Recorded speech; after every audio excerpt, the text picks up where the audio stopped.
Farida Saptijastuti, Ibu Gading Martin meninggal dunia di RS Polri. Ibu Gading Martin, Farida Saptijastuti meninggal dunia pada Sabtu 1 Oktober 2022. Kabar duka itu dibagikan Gading Martin di akun Instagram miliknya. Kabar Ibu Gading Martin meninggal dunia dikabarkannya Sabtu sore. Ibu Gading Martin menghembuskan nafas terakhirnya di RS Polri, Kramat Jati, Jakarta Timur. Jenazah Farida Saptijastuti disemayamkan di Rumah Duka Sentosa RSPAD Gatot Subroto, Senen, Jakarta Pusat. Ibu Gading Martin meninggal dunia pada Sabtu siang pukul 13.57 waktu Indonesia bagian Barat.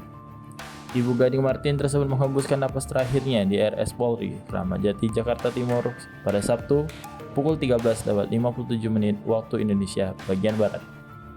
Saat ini jenazah Farida Saptijastuti disemayamkan di Rumah Duka Sentosa RSPAD Gatot Subroto, Senen, Jakarta Pusat.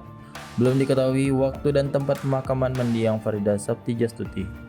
Mendiang Farida Saptijastuti memiliki 4 anak dari pernikahannya bersama aktor Roy Martin.